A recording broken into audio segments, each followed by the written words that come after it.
২৬ নম্বর রুমটাও খালি আছে। এরকম ফার্স্ট ফ্লোরে 4টে রুম খালি আছে আমাদের। একই ভবন বৃদ্ধাশ্রমে আপনি থেকে আপনারা ভালো আছেন, তাই? আমরা ভালোই আছি। ফার্স্ট ফ্লোর থেকে বাইরের উঠান আর কি, যেটা বলি আমরা সাধারণত, খুব সুন্দর লাগছে। যেমনটা বললাম আপনাদের, গাছপালায় মোড়া এই অন্নভুবন বৃদ্ধাশ্রম। নমস্কার বন্ধুরা, আমি এখন দাঁড়িয়ে আছি অন্নভুবন বৃদ্ধাবাসের একদম সামনে। এটা হলো মধ্যমগ্রাম বাদু রোডের ওপর অবস্থিত। তো কিভাবে আসবেন না আসবেন সেটা তো বলবোই। খুব সুন্দর মনোরম পরিবেশে এই অন্নভুবন বৃদ্ধাবাস আজকে আমি আপনাদের ঘুরিয়ে দেখাবো। অনেকগুলো কিন্তু রুম আছে, পিছনে দেখতে পাচ্ছেন। অনেক বড় জায়গা জুড়ে এই অন্নভুবন বৃদ্ধাবাস আজকে আমার এই ভিডিওর গন্তব্য। এই ভিডিওর মাধ্যমে আপনাদের অন্নভুবন বৃদ্ধাবাসে টোটাল কতগুলো রুম আছে, তার মধ্যে কতগুলোই বা ফাঁকা রয়েছে, তাছাড়া এইখানে থাকতে কেমন কি টাকা পয়সা লাগে, এনারা কেমন কি পরিষেবা দেন, সমস্ত তথ্য নিয়ে থাকছে আজকে আমার এই ভিডিও।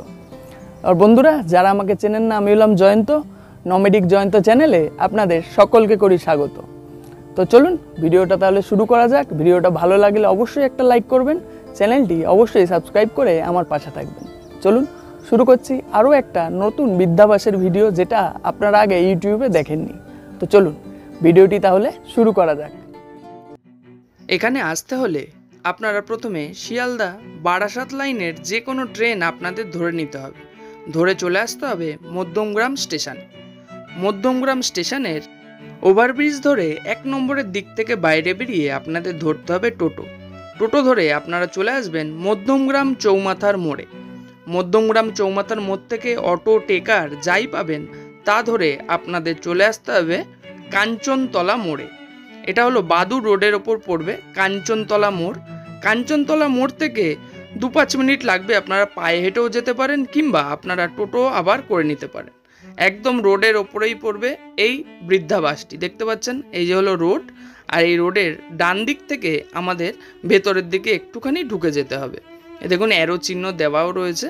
এটা একটা এনজিও দ্বারা পরিচালিত বৃদ্ধাবাস, যেটা আজকে আমি এই ভিডিওর মাধ্যমে আপনাদের জানাবো। এই রাস্তা ধরে একটুখানি এগিয়ে গেলেই আমরা পৌঁছে যাব অন্নভুবন বৃদ্ধাবাসে। দেখতে পাচ্ছেন, আনন্য দ্বারা পরিচালিত অন্নভুবন বৃদ্ধাবাস, চণ্ডীগড়ি, বাদু। আরও কিভাবে আসতে পারবেন সেটা আমি ডেসক্রিপশন বক্সে আরও ভালোভাবে দিয়ে রাখবো। এটাই হলো মেন গেট। এই মেন গেট ধরে প্রবেশ করেই সোজাসুজি আপনাদের চোখে পড়বে এই হেলথ ক্লিনিক। দেখতে পাচ্ছেন, এটা হলো এই বৃদ্ধাশ্রমের হেলথ ক্লিনিক সোজাসুজি। এগুলো তো আমি আপনাদের দেখাবই, তার আগে চলুন বৃদ্ধাশ্রমটি আপনাদের সুন্দরভাবে ঘুরিয়ে দেখাই। দেখতে পাচ্ছেন, এখানে ঢুকেই আপনারা খুব সুন্দর মনোরম পরিবেশে অনেক ফুল এবং ফলের গাছ দেখতে পাবেন। বৃদ্ধাবাসে প্রবেশ করার সোজাসুজি আপনারা দেখতে পাবেন দুদিকেই রয়েছে সুন্দর ফল এবং ফুলের গাছ।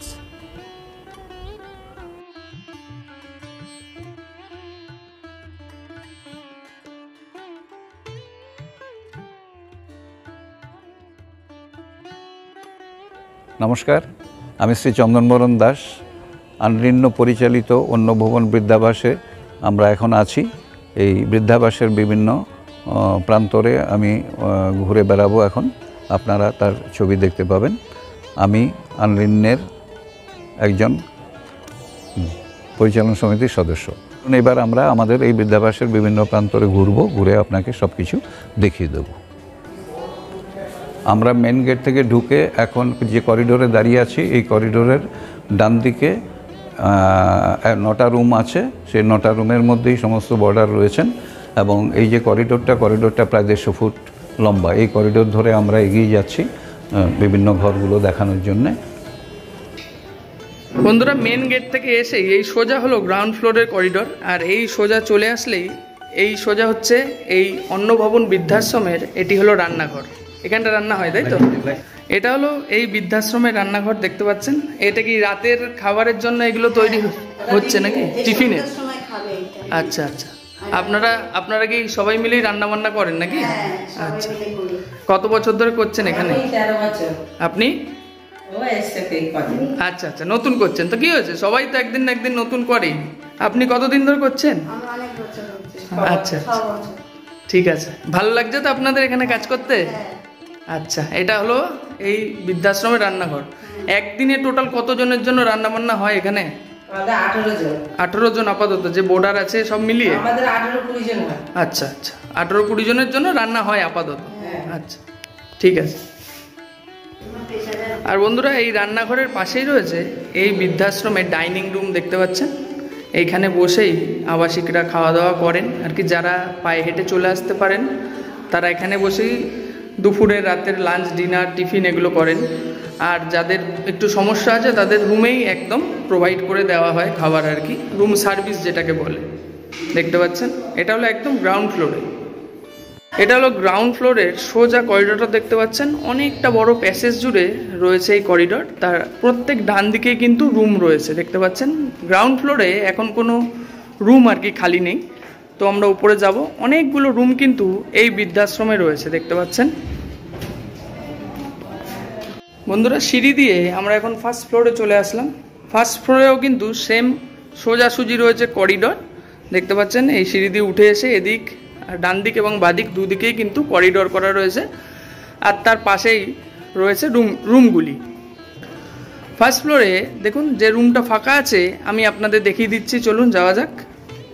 ফ্লোরের 25 নম্বর রুমটি এখনও খালি আছে, চলুন আপনাদের সেই রুমটি দেখাই। চলুন যাওয়া যাক। এটি হলো এই 25 নম্বর রুমটি, দেখতে পাচ্ছেন। এই রুমটি কিন্তু এখনো ফাঁকা রয়েছে। এই রুমে 2 জন থাকতে পারবে, তাই তো? আমাদের সিস্টেম হচ্ছে ওয়ান রুম ওয়ান, একজন হাজবেন্ড ওয়াইফ হলে 2, হাজবেন্ড ওয়াইফ হলে 2 জন, তখন আমরা খাট আবার দিয়ে দেবেন। আচ্ছা, এই বেডটা পাতা হয়েছে একজনের জন্য। যদি কেউ হাজবেন্ড ওয়াইফ আসেন তাহলে তারা কাপল হিসাবেও থাকতে পারেন এই রুমগুলোতে, দেখতে পাচ্ছেন। ফার্স্ট ফ্লোরের এই 25 নম্বর রুমটি কিন্তু এখনও ফাঁকা রয়েছে, দেখতে পাচ্ছেন। এই রুমটিতে কি কি আছে? রয়েছে একটা খাট, একটি চেয়ার, টেবিল, টুকটাক জিনিস রাখবার জন্য। আর তার পাশেই রয়েছে চার্জিং পয়েন্ট। আর এই সামনেই রয়েছে, দেখতে পাচ্ছেন, ওয়ার্ড্রপ। এই তো বলে দিলেন, 2টো ওয়ার্ড্রপ রয়েছে। আর সাথে রয়েছে অ্যাটাচ টয়লেট। এই বৃদ্ধাশ্রমে সমস্ত রুমই কিন্তু একদম অ্যাটাচ টয়লেট, দেখতে পাচ্ছেন। Western commode. আর এই পাশে রয়েছে ওয়াশ বেসিন, যেমন থাকে আর কি। যেহেতু বয়স্ক মানুষরা থাকবেন, তার জন্য ওয়েস্টার্ন কোমোড হলেই কিন্তু খুবই ভালো হয় আর কি। আর এই পাশেও কিন্তু আরও একটি টেবিল এবং একটা টুল দেখতে পাচ্ছি। আর এই রুমটি থেকে সোজাসুজি বাইরে দেখুন, বাইরে ফাঁকা মাঠ কিন্তু এখান থেকে দেখা যাচ্ছে। আর যখন হাওয়া বইবে, খুব সুন্দর হাওয়া কিন্তু এই রুমটিতে খেলে যাবে, দেখতে পাচ্ছেন। বাইরেও খুব সুন্দর দৃশ্য, যেহেতু একটু গ্রাম্য পরিবেশ এখানে, চারিদিকে গাছপালায় ভরা। আর বৃদ্ধাশ্রমে ঢোকার মুখেও আপনাদের আমি দেখালাম, সুন্দর গাছপালায় মোড়া। এই রুমটিও কিন্তু এখনও ফাঁকা রয়েছে। নিচে আমি ফোন নাম্বার দিয়ে দিয়েছি, আপনারা যদি ইন্টারেস্টেড হন তাহলে অবশ্যই এই নাম্বারে আপনারা ফোন করে যোগাযোগ করে নিতে পারবেন। এটা হলো ফার্স্ট ফ্লোরের 25 নম্বর রুম। ফার্স্ট ফ্লোর থেকে বাইরের উঠান আর কি, যেটা বলি আমরা সাধারণত, খুব সুন্দর লাগছে। যেমনটা বললাম আপনাদের, গাছপালায় মোড়া এই অন্নভুবন বৃদ্ধাশ্রম। ফার্স্ট ফ্লোরে 25টা দেখলেন আপনারা। এখন আমরা 26 নম্বর রুমে যাব। 26 নম্বর রুমটাও খালি আছে। এরকম ফার্স্ট ফ্লোরে 4টে রুম খালি আছে আমাদের, একই ডিজাইন। হ্যাঁ, 26 নম্বর। হ্যাঁ, চলুন। আমরা এখন 26 নম্বর রুমে প্রবেশ করেছি। এই রুমটাও খালি আছে। এই রুমে আপনারা দেখতে পাচ্ছেন, এখানে একটা খাট পাতা আছে, টেবিল, চেয়ার যা যা দিতে হয় আমরা সেগুলো প্রোভাইড, পরেও আরও কিছু করে দেবো প্রয়োজন মতো। অ্যাটাচড টয়লেট আছে। আমরা এই রুমটার এখনও পর্যন্ত খালি আছে। এই রুমটাও কিন্তু 26 নম্বর রুম ফাঁকা রয়েছে, দেখতে পাচ্ছেন। লাইট, আর এখানে এখনও পাখা লাগানো নেই। এটা যখন বোর্ডার আসবে তখন এনারা আবার পাখা প্রোভাইড করে দেবেন। আর খাট তো দেখলেনই, 2 জন। আপনারা যদি কাপল হন, কাপল হিসাবেও থাকতে পারেন, কিংবা আপনারা যদি চান সিঙ্গেল হিসাবে থাকতে, সেইভাবেও কিন্তু আপনারা থাকতে পারবেন। এই পাশে রয়েছে চেয়ার, টেবিল। আর এখানেও সেম 25 নম্বর রুমের মতনই, এখানেও স্লাইডিং জানলা দেখতে পাচ্ছেন। আর এখান থেকে সুন্দর বাইরের পরিবেশটা কিন্তু আপনারা দেখতে পাবেন। জানলা খুলে দিলে খুব সুন্দর হাওয়া কিন্তু এই রুমটাতেও বয়ে যায়। এই রুমের সাথেই রয়েছে কভার্ড, যেটা হলো ডবল কভার্ড আমরা বলতে পারি, ওয়ার্ড্রপ আর কি। আর তার পাশেই রয়েছে অ্যাটাচ টয়লেট, দেখতে পাচ্ছেন। অ্যাটাচ টয়লেটটি এটাও কিন্তু ওয়েস্টার্ন কোমোড, সঙ্গে রয়েছে ওয়াশ বেসিন আর কল রয়েছে। আর এদিকে রয়েছে জামা কাপড় ঝোলানোর জন্য ছোট্ট একটা হ্যাঙ্গার টাইপের। এটা হলো এই বৃদ্ধাশ্রমের 26 নম্বর রুম, তাই তো? এবার আমরা ফার্স্ট ফ্লোরে করিডোরে দাঁড়িয়ে আছি। আমাদের এই ফার্স্ট ফ্লোরে এখন পর্যন্ত 5টা রুম খালি আছে, আর 2টো রুম আছে যারা বুক করে রেখে দিয়েছেন, এখনও আসেননি, তারা আসবেন, তাদের অপেক্ষায় আমরা আছি। মানে এখনো 4-5টা রুম 5টা রুম আপনাদের খালি ফাঁকা আছে, রয়েছে, ফাঁকা তাই তো? ফাঁকা আছে। ফার্স্ট ফ্লোর আর গ্রাউন্ড ফ্লোর এই দুটো মিলিয়েই আপনাদের হ্যাঁ, বৃদ্ধাশ্রম। গ্রাউন্ড ফ্লোরে আমাদের কোনো জায়গা নেই, সব ফুল। আচ্ছা, এখন যারা আসবেন আপনাদের ফার্স্ট ফ্লোরেই থাকতে হবে। তো টোটাল কটা রুম আছে আপনাদের? 24টা রুম আছে। 24টা রুম আছে, তার মধ্যে প্রায় 19-20টা ভর্তি আছে, তাই তো? ভর্তি আছে। 4-5টা আপনাদের এখনো ফাঁকা রয়েছে। হ্যাঁ, ফাঁকা আছে। মানে আপনাদের সঙ্গে যদি এখন কেউ ফোন করে তাহলে যোগাযোগ আপনারা করলে বোর্ডার আমরা নিতে পারবেন, তাই বোর্ডার তো? নিতে পারবো। ঠিক আছে, অসংখ্য ধন্যবাদ পুরো আমাদের বৃদ্ধাশ্রমটি দর্শকদের জন্য, দর্শকের দেখানোর জন্য। নমস্কার। নমস্কার। এইবার এই বৃদ্ধাশ্রমের বোর্ডারদের সঙ্গে কথা বলে আপনাদের আরও তথ্য আমি জানাচ্ছি, ওনারা কেমন আছেন, কি কি এনারা পরিষেবা পান সমস্ত। নমস্কার, আমি শিপ্রা বাগল। আমি এসছি মধ্যমগ্রাম থেকে। মধ্যমগ্রাম এসে আমরা রিটায়ারমেন্টের পর আমার হাজব্যান্ড ফ্ল্যাট করেছেন, তার ওখানে ছিলাম, কিন্তু উনি 2007-এ গত হয়েছেন। সেজন্য এখন তাও আমি অনেক 7 বছর আমার 2 মেয়েই বাইরে থাকে, আমার একাকিত্ব থাকতে পারলাম না বলে আমি এই বৃদ্ধাশ্রমে এসেছি। স্বইচ্ছে এসেছি। আমি 2014 সালে এসেছি। 14 সালে এসে এখানে আমার খুবই ভালো লেগেছে। আপনি তো এত বছর ধরে এখানে আছেন, তো এখানের পরিষেবা আপনার কেমন লাগে? এখানে পরিষেবা ভালোই, বেশ ভালো। মানে আমাদের সাধারণ মধ্যবিত্তের মধ্যে যে আমরা যেটা মানে কি খাওয়া দাওয়া কি টাইম ধরে যদি সেই অনুযায়ী, আচ্ছা, সকালবেলা এখানে বেশ সিস্টেমের যে টাইম অনুযায়ী আমাদের সমস্ত দেওয়া হয়। সকাল 7টা, 7:15টার মধ্যে চা বিস্কিট দেওয়া হয়। তারপরে 9:30টার সময় আমাদের ব্রেকফাস্ট দেওয়া হয়। ব্রেকফাস্টে আমাদের এক এক দিন এক একটা থাকে, বেশিরভাগই সময় রুটি তরকারি। বয়স হয়েছে তো অন্য কিছু খাওয়া হয় না, মাঝে মাঝে করা হয়, কিন্তু আমাদের রুটি তরকারিটাই বেশি হয়। তার সঙ্গে মাঝে একদিন ডিম দেওয়া হয়, আর শনিবার দিয়ে আমাদের লুচি কিংবা পরোটা এরকম তরকারি সকালের ব্রেকফাস্টে দেওয়া হয়। আর দুপুরবেলা লাঞ্চে আমাদের প্রতিদিনই প্রায় মাছ থাকে। আর দুপুরবেলা 1টার সময় আমাদের লাঞ্চ হয়। আমাদের সপ্তাহের মধ্যে প্রায় প্রতিদিনই মাছ হয়, একদিন নিরামিষ হয় শনিবার দিন, আর একদিন সানডে করে আমাদের চিকেন কিংবা মাটন এরকম মাঝে সাঝে হয়। হ্যাঁ, আর ফ্রাইডে আমাদের ডিম দেওয়া হয়। আর এই আর টক দই দেওয়া হয়। আর লাঞ্চের পর আমাদের অল্প করে ফল দেওয়া হয়। হ্যাঁ, সেই জন্য আমরা ভালোই আছি এখানে। আর সন্ধেবেলা আমাদের সন্ধেবেলা না, 4টে, 4:15টার সময় আমাদের চা বিস্কিট আবার দেওয়া হয়। হ্যাঁ, লিকার চা দেওয়া হয়। আর আবার 6:30টার সময় আমাদের সান্ধ্য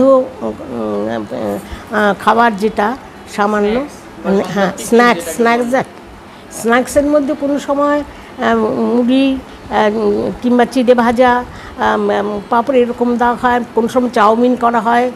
তা এরকম মানুষরা আলু ভাজা দিয়ে মুড়ি কিংবা আলু সেদ্ধ করে, তা আমাদের গোলমরিচ দিয়ে আলু মরিচ যেটাকে বলা হয় সেরকম করা হয়। স্ন্যাক্সের সামান্যই। আচ্ছা, যারা দুধ চা খায়, আর যারা লিকার খায় লিকার দেওয়া হয়। আর রাতেরবেলা আমাদের শুধু রুটি হয়। আর যারা ভাত খায় তারা ভাত খায়, আর কিন্তু সবজি একটাই হয়। রাতেরবেলা রোজই নিরামিষ? হ্যাঁ, রাতেরবেলা রোজই নিরামিষ। আমরা এখানে হ্যাঁ ভালোই আছি। তো বন্ধুরা, এনারা হলেন সবাই বোর্ডার। তো আমি এসছি বলে এনারা সবাই এক জায়গায় এসেছেন, একসঙ্গে এসে এখানে বসে ওনারা অনেকটা সময়ও অতিবাহিত করেন। এখানে টিভি দেখেন ওনারা, তাই তো? আপনারা এখানে এসে মাঝে মাঝে টিভি দেখেন, এরকম ব্যাপার হয়, তাই তো? আচ্ছা, তো কেমন সবাই 2-4 জনের সঙ্গে তো আমি কথা বললাম, আপনারা এমনি বাকিরা কেমন আছেন, এখানে কেমন লাগছে? খুব ভালো আছে। আচ্ছা, পরিষেবা খুব ভালো। যদি কেউ আসতে চায় আমি তাদের বলবো এখানে আসতে, কোনো অসুবিধা হবে না। আপনারা সবাই ভালো আছেন তো? আচ্ছা, এই ডান দিকে আসতে বাঁ দিকে আমার দোতলা বাড়ি, ওটা বড় ছেলে, আর এই অপোজিটে আমার ছোট ছেলে থাকে। আমরা এই জায়গা আমারই ছিল, আমার আচ্ছা। এখানে 63 বিঘা জায়গা ছিল। আচ্ছা আচ্ছা। এখন কিছুই নেই, এখন আমি বৃদ্ধাশ্রমে থাকি। বৃদ্ধাশ্রমের পরিষেবা খুবই ভালো, মানে কিছু বলার নেই। খাওয়া দাওয়া এবং থাকা ব্যবহার খুব ভালো। ঠিক আছে, দেখতে পাচ্ছেন সবাই এসেছেন। হ্যাঁ আচ্ছা, হ্যাঁ বললেন তো উনি, এই যে হ্যাঁ বললেন তো।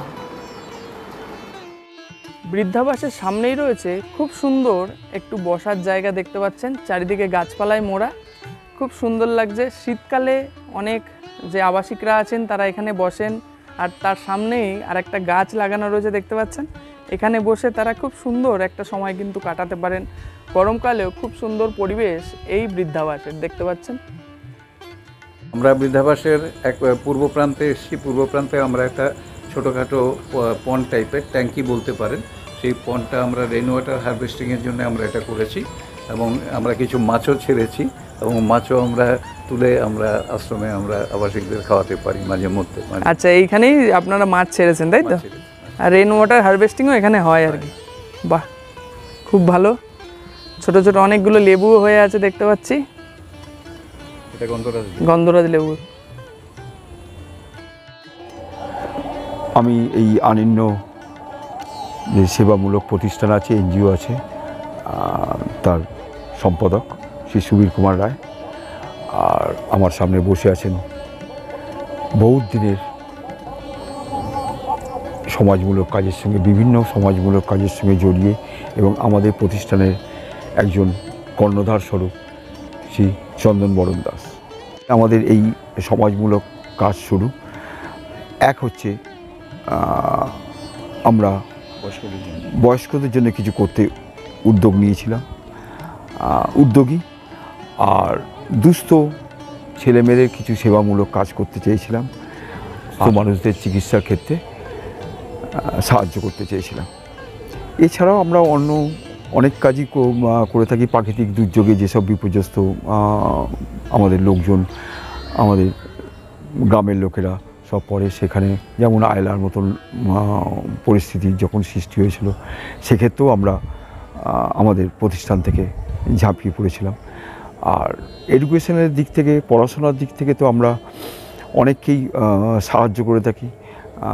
যারা সাহায্য চায়, ক্লাস 10-এর পর থেকে যারা পড়তে চায়, এর আগে করোনা এসে যাওয়ার পর থেকে অনেক জিনিসটা কমে গেছে। এবং আর একটা জিনিস না বললেই নয়, সেটা হচ্ছে বিভিন্ন দিক থেকে এই লেখাপড়া যারা করছে তাদেরকে সেবামূলক কাজেতে হাত বাড়িয়ে দেওয়ার জন্যে এই চাহিদাটা অনেকটা কমে গেছে এখন। সেক্ষেত্রে তবু যারা চায় লেখাপড়া করার ক্ষেত্রে পয়সা, আমরা তাকে যতখানি পারি এনজিওর মাধ্যমে যতখানি পারি সাহায্য করার চেষ্টা করি। আপনাদের এই বৃদ্ধাশ্রমটি এটাও কি এনজিওর আন্ডারেই তাই তো? আমাদের বৃদ্ধাশ্রম এই আনিন্যর পরিচালিতই একটা সিস্টার কনসার্ন।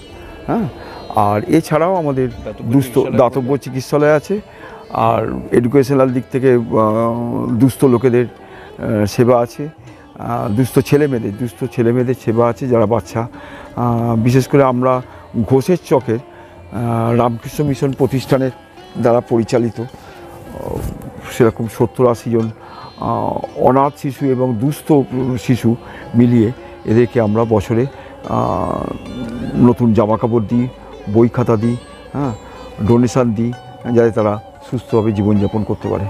আচ্ছা, আমরা তো এখন বসে আছি এই বৃদ্ধাশ্রম, এই বৃদ্ধাশ্রমের আবাসিকরা আপনাদের এই বৃদ্ধাশ্রমে থাকলে কি কি পরিষেবা পান?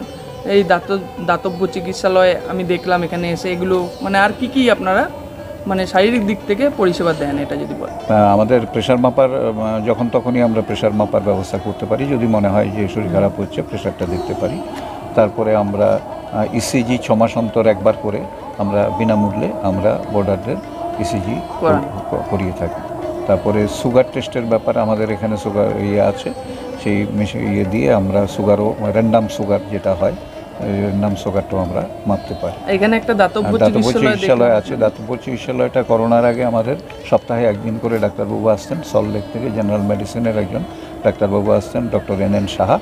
তো ওনার এর আগেও আমাদের যিনি প্রথম থেকে এই দাতব্য চিকিৎসালয়টা আমাদের ছিল প্রায় 2003 সাল থেকে এটা আমরা পরিচালনা করছি দাতব্য চিকিৎসালয়টা।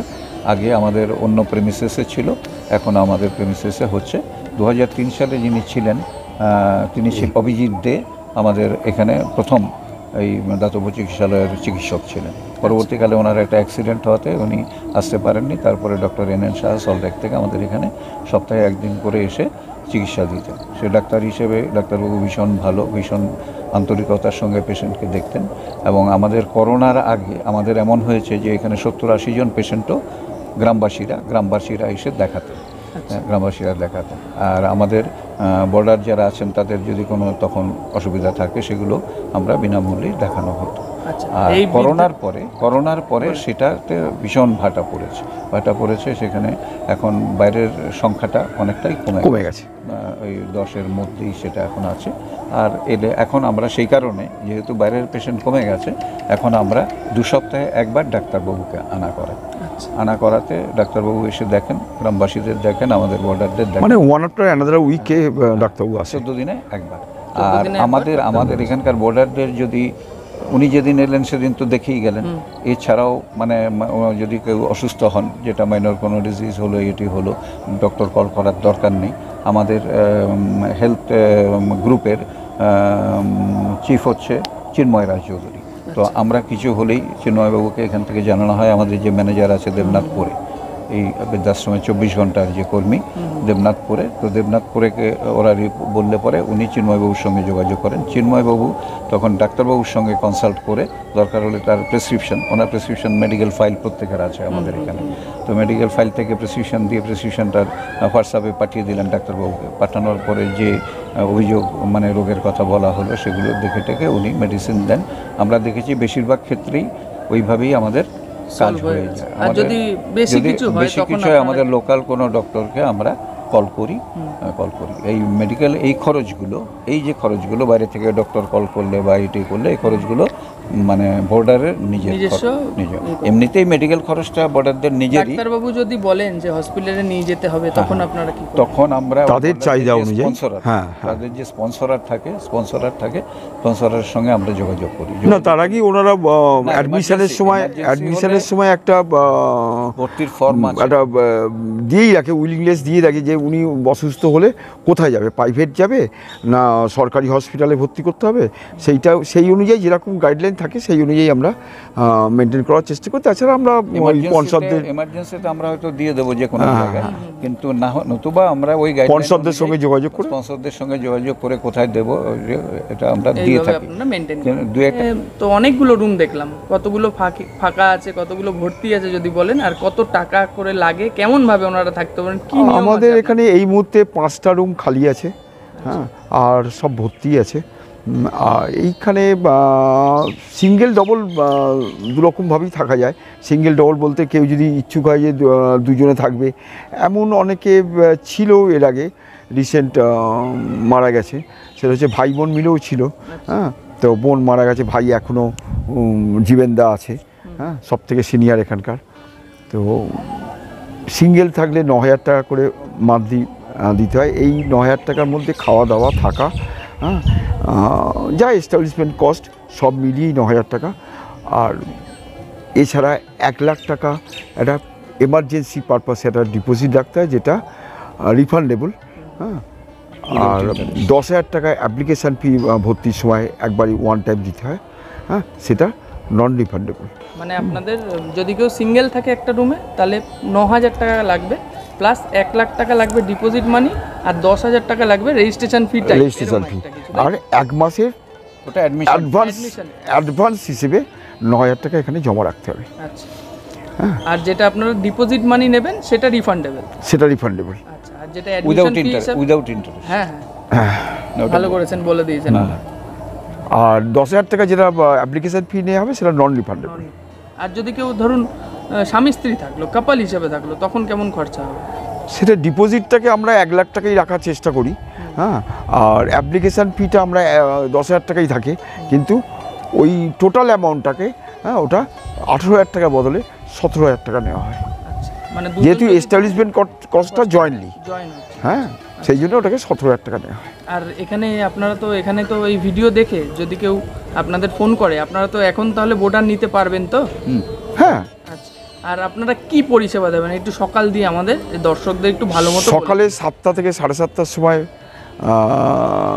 চা দেওয়া হয়, হ্যাঁ, ঘরে ঘরে চা দেওয়া হয়, চা বিস্কিট দেওয়া হয়। ঠিক 9:30টার সময় আমাদের যা ব্রেকফাস্ট, সকালের পাতরাস যা তৈরি হয়, যেদিন যেরকম সিলেক্ট করা আছে, কোনো দিন রুটি, কোনো দিন লুচি, কোনো দিন আরও সব পরোটা, হ্যাঁ, এইসব খাওয়ানো হয়। অনেক সময় দেখা যায় যে ভোটারদের নিজস্ব ইচ্ছার ওপর নির্ভর করে এই জলখাবার, তারা যদি কিছু খেতে চায় সেটাকেও করে দেওয়া হয়। আর এটার পরে 9:30টার সময় খাওয়ার পরে একদম 1:30টার সময়, 1টার সময় দুপুরে ভাত খাওয়ানো হয়। হ্যাঁ, তো এই ভাতের ক্ষেত্রে সাধারণত দেখা যায় যে সপ্তাহের 7 দিনের মধ্যে রবিবারটাকে বেছে নেওয়া হয় মাংস খাওয়াবার জন্যে। মাসে একদিন বয়স হয়েছে বলে মাসে একদিন মটন খাওয়ানো হয়।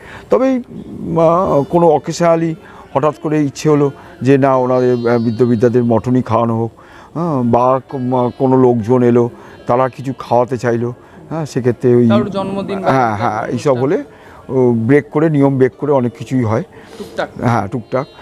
আর এমনি দিনে রোজই মাছ, একদিন ডিম, আর সপ্তাহে একদিন নিরামিষ, শনিবার নিরামিষ খাওয়ানো হয়, একদিন মাংস, হ্যাঁ, রবিবার চিকেন বা মটন যা হয়, হ্যাঁ হ্যাঁ। আর তারপর আপনারা একদিন ডিম, একদিন নিরামিষ, শনিবার নিরামিষ, আর বাদ বাকি দিন মাছ।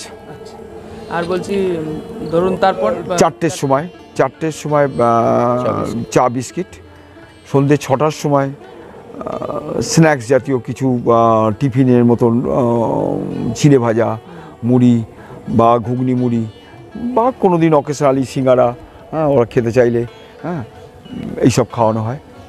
আর 9:30টার সময় রাত্রিরে খাবার খাইয়ে, গরমের দিনে 9:30, শীতের দিনে 9টা। ভাত বা রুটি, তার সঙ্গে একটা সবজি, এই তো হয় নাকি? না, ভাতের সঙ্গে ভাত থাকলে তার সঙ্গে 2টো সবজি দিতে হয়, হ্যাঁ, রুটি থাকলে একটা সবজি দিয়ে হয়। তো এখানের ভোটাররা তো আপনাকে পেয়ে অনেক খুশি দেখলাম, আপনি তো সবার জন্মদিন পালন করছেন, কি এই ব্যাপারটা কি হচ্ছে? আসলে এখানে আগে আমি আমার মন থেকে হঠাৎ করে চিন্তা ভাবনা করে কমিটির সঙ্গে কথা বলেছিলাম। সেটা হচ্ছে যে সত্যি বৃদ্ধদের আমরা সেরকমভাবে দেখাশোনা করে উঠতে পারি না, হ্যাঁ, তো নিজেদের দিকে দেখতে গিয়ে বা নিজেদের সংসারের দিকে দেখতে গিয়ে এদের দিকে আর খেয়াল পড়ে না।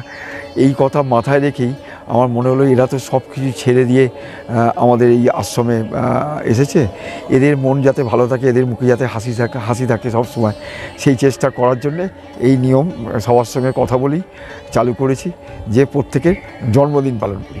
জন্মদিনে কেক কাটা, বৃদ্ধ একজন 70 বয়সের বা একজন 80 বয়সের বৃদ্ধ তার জন্মদিন পালন করছে দেখলে অনেক দিন তার রেস থাকে, হ্যাঁ, যে আমার ছেলেমেয়েরা তো এরকমভাবে জন্মদিন পালন করেনি, হ্যাঁ, এখানে যদি 2-3 জন থাকে তাহলে আমরা ওই মাসের শেষে একটা দিনকে বেছে নিয়ে সবাইকে, হ্যাঁ, সেদিনকে, হ্যাঁ, একদিন খাওয়া দাওয়াটাও হয়, হ্যাঁ, জন্মদিনের জন্য। আর বলছি পুজোর সময় কি ঘুরতে নিয়ে যাবেন? পুজোর সময় 3 দিনই, সপ্তমী, অষ্টমী, নবমী 3 দিনই, হ্যাঁ, এখানে যারা যেতে পারে তাদেরকে পুজো পরিক্রমায় ঠাকুর দেখতে নিয়ে যাওয়া হয়। হ্যাঁ, একদিন আমাদেরই মেম্বারদের বাড়িতে খাওয়া দাওয়ার অ্যারেঞ্জমেন্ট থাকে, হ্যাঁ, পুজো হয়, সেখানে খাওয়া দাওয়ার অ্যারেঞ্জমেন্ট থাকে, সেখানে খায়। আর না হলে সপ্তমী থেকে দশমী পর্যন্ত আমাদের বৃদ্ধাশ্রমী রোজ নতুন ধরনের খাওয়া দাওয়ার অ্যারেঞ্জমেন্ট থাকে। যাক, মানে এখানে যারা আসবে আমার মনে হচ্ছে খুব ভালোই থাকবে। হ্যাঁ, ভাইফোঁটার সময় আমাদের বোনেরা সব ভাইদের ফোঁটা দেয়, হ্যাঁ, যারা এখানে আছে, মানে স্টাফ শুদ্ধ যারা আছে সেই সব বোনেরা, ভাইয়েরা, যে কজন ভাই আছে, ছেলে আছে, তাদেরকে সব ফোঁটা দেয়। দোলের সময় দোল উৎসব পালন হয়, হ্যাঁ, যে যার এরাই সব রং টং নিয়ে সবাইকে আবির দিয়ে প্রণাম করে, হ্যাঁ। তো ভোটারদের সঙ্গে কথা বলেও দেখলাম তারাও খুব ভালো আছে, খুশিতে আছে, দেখে খুবই ভালো লাগলো। আপনারাও ভালো থাকবেন, অসংখ্য ধন্যবাদ, থ্যাংক ইউ, নমস্কার। তো বন্ধুরা, এই অন্নভবন বৃদ্ধাবাস আজকে আমি আপনাদের কিন্তু ঘুরিয়ে দেখালাম। এখানের অনেকগুলো রুমের মধ্যে কিছু রুম কিন্তু ফাঁকাও আছে, সেগুলো আপনাদের দেখালাম। কত টাকা লাগবে না লাগবে সেটাও আমি জানালাম এই ভিডিওর মাধ্যমে। আমার তো এসে খুবই ভালো লাগলো, আপনারা এসে অবশ্যই কোয়ারি করে তারপরে কিন্তু থাকবেন। আমরা বলছি বা আমি বলছি বলে এসে থাকতেই হবে এমন কোনো কিন্তু ব্যাপার নেই। আপনারা নিজেরা আসবেন, নিজেদের পছন্দ হবে তবেই কিন্তু থাকতে পারবেন। আমার এসে তো খুবই ভালো লেগেছে, আশা করি আপনাদেরও আসলে খুবই ভালো লাগবে। খুব সুন্দর পরিবেশের মধ্যে এই অন্নভুবন বৃদ্ধাবাস আজকে আমি আপনাদের ঘুরিয়ে দেখালাম। তো আশা করি সমস্ত তথ্য এই ভিডিওর মাধ্যমে আপনাদের দিয়ে দিলাম। তাও যদি কিছু জানার থাকে অবশ্যই আমাকে কমেন্ট বক্সে জানাবেন, আমি প্রত্যেকটা কমেন্টের আপনাদের রিপ্লাই দেবো। আর এই বৃদ্ধাবাস সম্বন্ধে কোনো কোয়ারি থাকলে অবশ্যই স্ক্রিনে দেওয়া ফোন নাম্বারে আপনারা ফোন করে নিতে পারেন। আর এই বৃদ্ধাবাস যাদের প্রয়োজন আছে অবশ্যই তাদের মধ্যে ভিডিওটি শেয়ার করে দেবেন। চ্যানেলে নতুন হলে অবশ্যই চ্যানেলটি সাবস্ক্রাইব করে আমার পাশে থাকবেন। তো বন্ধুরা, দেখা হবে আপনাদের সঙ্গে আবার পরবর্তী ভিডিও অন্য কোনো জায়গায়। ততদিন সুস্থ থাকবেন, নিরাপদে থাকবেন এবং ঘুরতে থাকবেন। অন্নভুবন বৃদ্ধাবাস থেকে আমি জয়ন্ত, টাটা।